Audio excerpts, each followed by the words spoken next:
One of the worst feelings in the world is waking up every single morning and hating a job that you chose yourself. Today, I want to make sure that never happens to you by teaching you how to build a career that you will absolutely love. Hey, budding career professionals, new ones, existing ones, whatever of the categories you fit into, this video is one you must not skip. So join me.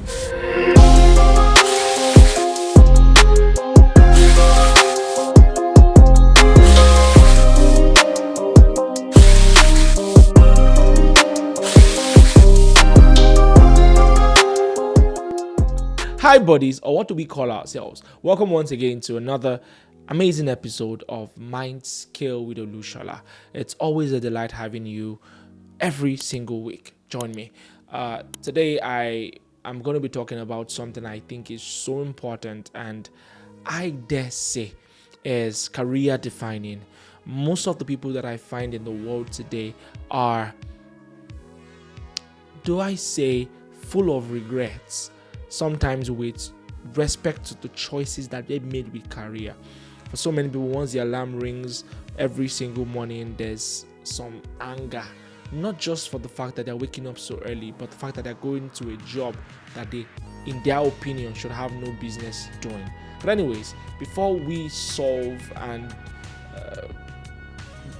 pieces that conundrum and find a solution to it, I'd like to kindly remind you that in case you are yet to subscribe to this channel, you are wrong. So fix up. Kindly subscribe and also turn on post notifications so you'll be the very first person to know when next I drop a mind transforming and life shaping video. Anyways, let's get back into it as fast as possible. Today, I'd like to share from the bottom of my heart a couple of things that would help you, make better choices, particularly with your career. I think the very first thing and the very first place we must start from is, before you pick a career path, you must start by understanding yourself. Self-awareness is key. And so number one is that you must know your strengths and your interests. Know your strengths and your interests. It is wrong for you to pick a career path and start aligning yourself to it.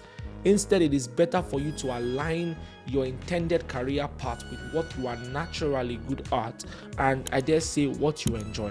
Now, let me put it this way. I know that sometimes you're going to have to do what you need to do to be able to do what you want to do. Talking about the fact that sometimes you might not necessarily kick off a career path or kick off with the most desired career path. But because you have to fend for yourself and make ends meet, sometimes you're going to have to compromise and maybe just do something to get by while you still build the career of your choice. I understand and I'm cognizant of that truth and that fact. But I'm talking more about building in the long run and building the career that you want to thrive in for the rest of your life. And so the first thing is align your career with what you are naturally good at, or I'd say what you enjoy, because sometimes what you're naturally good at is not what you really want to build, and carve a formidable career path around. And so maybe what you enjoy or just what you're interested in. This is important.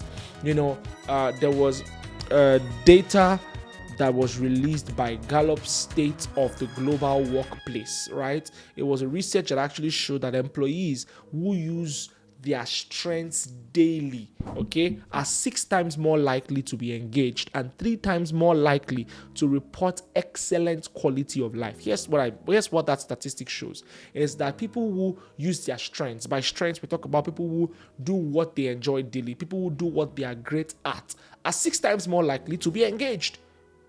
And also 3 times more likely to report an excellent quality of life. Just imagine doing what you love. Personally, I recommend it. And so I'll tell you, except if the circumstances are so dire and so different, try to do what you love, at least at the very beginning, and then carve a path. Now, doing what you love doesn't mean that on some days it will not be uncomfortable, but it means that at least at the base level, you're doing what you find fun in, what you derive some level of enjoyment doing. This is very important. And that leads me very quickly to the second point that I would like to raise. It is that you should have a career goal that is beyond salary. Have a career goal that is beyond salary. Don't get me wrong, money is good. In fact, the main reason people start up businesses is because they want to make money, because profit is good. But I need to put this out there. it is that you must have a goal that transcends just making more money. Because I've seen career paths feel like trap because people ran into those paths because of more money, only to get so stuck into it and then end up regretting, because in the end there's so much money but the quality of your life does not suggest it. A lot of people think it's all about the money, it's all about the money. In fact, sometimes making career moves just solely based on money could actually jeopardize your path in the future. And so don't just ask questions like, how much will I earn? Instead, ask questions like, who will I become in this role? Now, I'm not saying, once again, don't go for money. Money is important, it meets needs, it pays bills, but trust me, there are deeper reasons and deeper factors to consider before picking up a new job than just how much will I earn. I've seen people run into traps. They run after money, and I was seated with one of the founders of one of Nigeria's biggest banks, and he was talking about how one of his brightest minds once left him and to pick up a new role at another institution and all, only for the institution to actually end up getting dissolved. It was that serious, and the guy's career never picked up from then henceforth. Now, here's my point. There's more to picking a beautiful career or picking a good path than just considering financials. Okay, so for example, it's been proven by Harvard Business Review that people with identity-based goals, for example, usually stay committed to their careers longer than those with only salary goals. And so salary is good, but you must actually have a stronger reason for picking a career path, okay? And I would advise that it is more identity based. This is very important. And that leads me to point number 3, which is pick a good boss and not just a good job. Pick a good boss and not just a good job. A good boss can literally transform your life. I say this to every particularly Gen Z person that cares to listen. I mean, those in their 20s. I say, look, guys, right now, what you need beyond just a good job is actually a boss that is very particular about your growth, because a good boss can shape your growth more than a high paycheck. By a good boss, I mean somebody who will literally hold you by the hand and ensure that how you walked in is not how you're ever going to leave that business. You need someone who is good. You need a good mentor. This is important. This is very important. A bad manager can literally ruin your confidence. A bad manager can literally ruin your plans. A bad manager can cause you anxiety. This thing can never be overstated, the importance of actually having a good manager. So beyond just trying to get a new job, ask the right questions. Who am I working with? Ask questions when you get on board. Ensure that you plug yourself in some form of informal or formal mentorship with somebody who is already high up, and ensure that you source for the right person. Also, in my opinion, I would say the environment where you start working is more important than just as the amount of money that they're giving you. In fact, I think that I'm likelier to say no to a 20% increment on another job and stay with an existing business that gives me a pathway for growth. This is very important. There was a statistic by Gallup Management Consulting that actually says that 50% of employees leave their jobs to get away from their managers. You didn't hear what I said. 50% of employees leave their jobs to get away from their managers. I've seen this thing firsthand. I've seen people who are just tired of their work, but not really about the job, but the people with which they are working. And so it's very important. You must ensure you look for a good boss, not just a good pay. This is very vital. And that leads me to point number 4. You need to learn to consider the industry's future. Learn to consider the industry's future. This one is very important, particularly with the advent of AI and the whole digital transformations going on.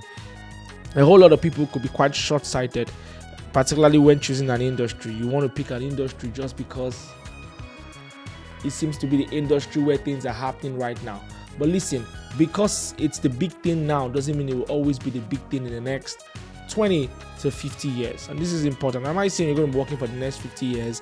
All I'm saying is consider the industry's future. You have to learn to choose a sector with growth potential and adaptability to tech changes. This is important. For example, there was a research that McKinsey carried out recently that actually showed that about 375 million workers may need to change their occupations by 2030 due to automation and AI. Did you hear that? 375 million workers. If I were to do some math, that is roughly about 5% of the world's population. Because currently in the world, we're about 7.5 million people, and 37.5 million is roughly about 5% of that number. That's ridiculous. And for some of them, they jumped into the industry because, oh, it's lucrative, oh, it's great. But anyways, by the time you do some career changes, you realize that the future of the industry is determined not just by how much it can offer now, but for what it can offer in the future. This is very important. And that leads me to the final point, which is number 5 thing to consider when trying to move up and how to pick the right career. This one is very important. It is that you need to learn to test before you commit. Test before you commit. Test before you commit. A whole lot of times I get in contact with young people, age 21 to 25 and the likes, and they just go, I'm going for my master's, I want to go on advance, I want to do this, I want to commit to this particular career. I'm like, if possible, try not to advance in a course you haven't tested. Let me explain. Some people come out of school and just go for their master's degrees because they think it's the next thing to do, particularly while they await a good paying job. But I'll be honest with you, in many cases, internships, things like shadowing or even freelancing will give you more to learn than actually going for a master's degree in a course that you really haven't tested waters in. I'm saying this also, particularly also for those who are getting into the job. Before you try to look for a proper job in an industry, maybe you need to open up your mind and your heart to things like internships, things like shadowing, or freelancing, okay, before you lock in on your choice, because the grass could actually be greener on the other side, but because you're not seeing it, you might not necessarily know, and you might not find out much later in your career where there isn't as much flexibility, okay, as several years before. This is important, very, very important. There was actually a LinkedIn survey that I saw that actually showed that about 74% of individuals, which is 3 out of 4 of career professionals who interned, found out that internship was very crucial in confirming or changing their path. Intern first. Find out how things are done first. Many times it might be that you intern without earning any money, and that is okay. This is important. That is okay. Okay?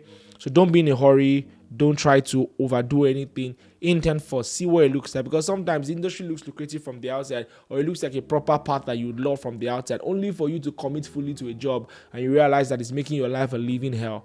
Anyways, I hope this helps, and I hope that these 5 simple steps that I gave will really help you make better career choices on the way forward. And it is my prayer and my hope that I see you at the top, and I hope that these few points do something in you and very importantly to you also. Thank you very much, and I'm going to see you in the next episode of Mindscale with Olushola. But just in case you haven't clicked on the subscribe button and turned on post notification, you're wrong. You're absolutely wrong. So what are you doing right now? Hurry! Thank you so much, and don't forget to share this and also leave a comment to let me know exactly where your head is at. Did this help you in any way? Thank you, and have a blessed one. Bye.